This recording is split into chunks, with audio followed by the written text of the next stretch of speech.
Hello everyone, it's Alex here from VG247.com, and I've played a bit more of Pokemon Sword and Shield. I've obviously previewed it before, and you guys have, if you follow the channel, you'll know that.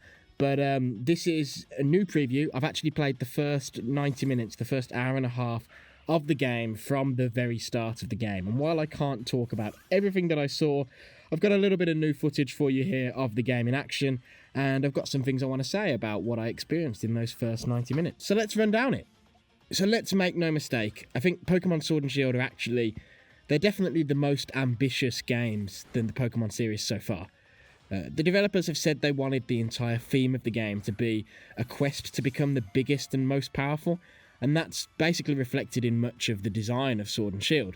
So that theme of being big and powerful is present in the quest where you're going to be topping all the gyms and become champion, which of course is tradition, but it's also in the Dynamax feature, which makes Pokemon huge.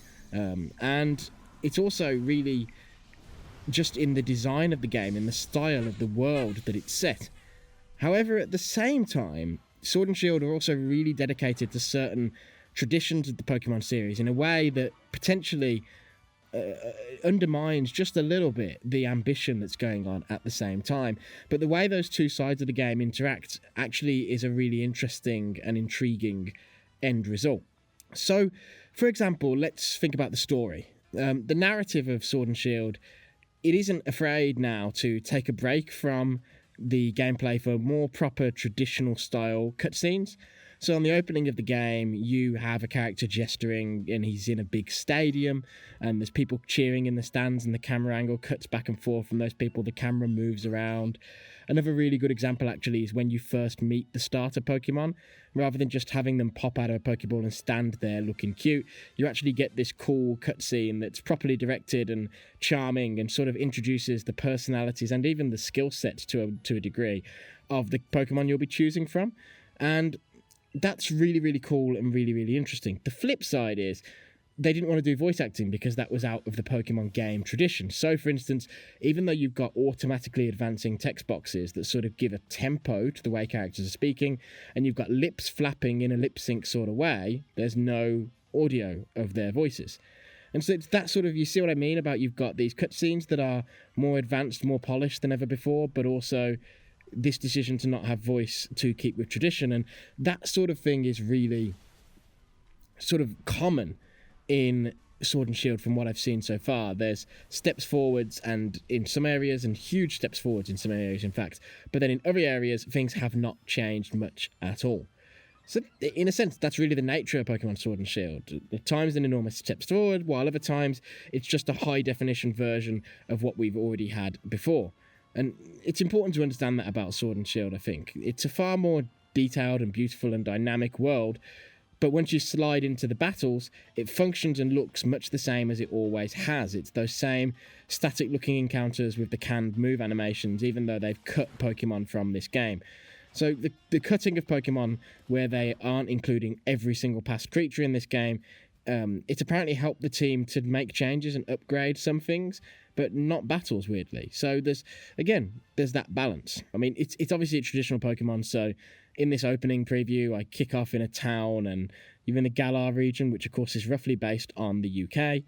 You've got a rival character who's your best friend. His brother is actually the current reigning champion, a Pokemon trainer called Leon. And Leon, in a sense, represents what's different about Sword and Shield, because he's this sports star who appears in stadiums in huge Pokemon battles. And so he has this symbol that he throws up in the air that sort of looks a bit like Charizard's head. And you see people in the stands of the stadiums throwing up that symbol to cheer him on and celebrate him. And when he comes back to his hometown where you live, people crowd around the train station waiting for him and throw up that symbol. And again, you have these cutscenes that sort of introduce him.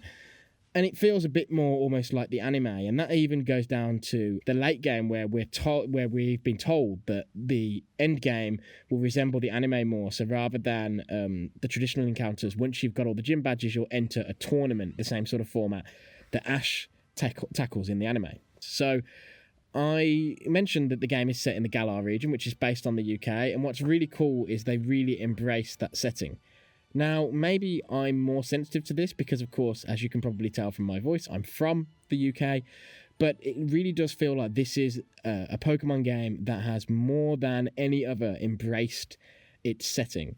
So you've got a bunch of... I saw quite a few new Pokemon, and their names and designs are references to British slang, or they're references to the sort of wildlife that I see scuttling around my local park when I walk the dog. It's really cool. And I will say the number of new Pokemon and Galarian forms that I saw in the 90 minutes gives me hope that there's actually going to be quite a few newcomers to this game. The British streak even runs into the dialogue, so people call you mate all the time. When you interact with a TV, they refer to it as the telly, because of course they do. And background stuff in the detail of the world as well. Like there's a stand that sells drinks in the Pokemon Center, and while in the world of Pokemon, those drinks aren't alcoholic, that stand totally looks like a UK pub with sort of the oak bar and all that sort of stuff. When you see and understand the setting in that context, some of the new Pokemon start to make more sense too. Like you look at Wooloo, the sheep Pokemon, and you realise we've had sheep Pokemon before, but not one that looks like this.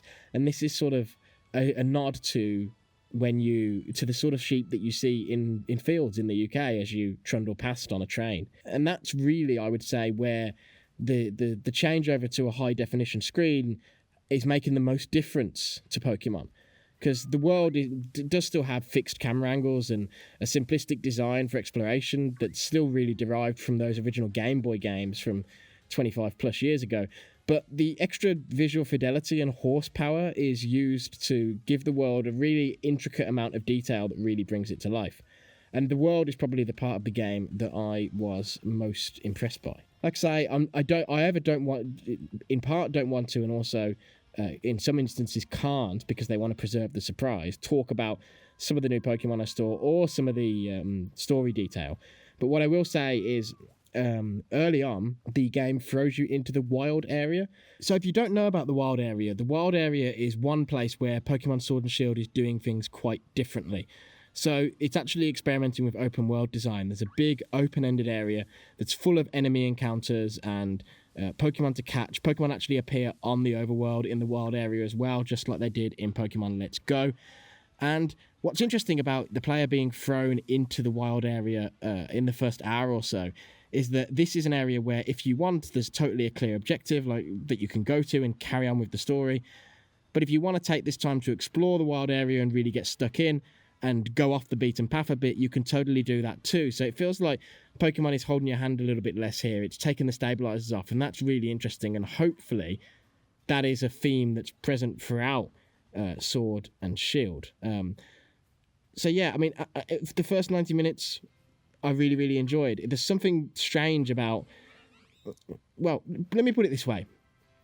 I've written in the past in support of people who have been saying bring back the national decks, and my argument was always that if Pokemon need to be cut, the game should feel like a bigger step forwards. In particular, battles. I've always had an issue with how Pokemon battles are still less dynamic now than a PlayStation 1 Final Fantasy game in terms of the visuals and presentation of the battles.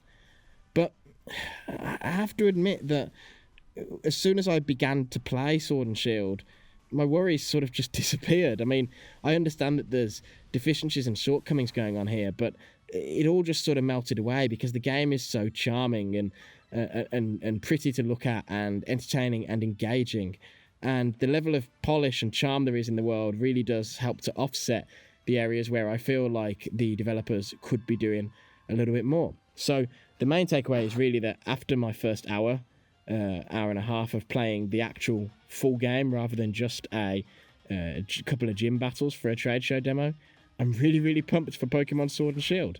I think it's going to be divisive in some ways, but I'm totally on board and I can't wait to play more. If you want to read more about Pokemon Sword and Shield, we've got plenty more on the website on vg247.com, so definitely check that out and stick with us. We'll have plenty more content in the run-up to and after the launch of these new Pokemon games. So don't forget to give us a like, give us a subscribe. All that stuff really helps us out. Until next time, everyone, see ya.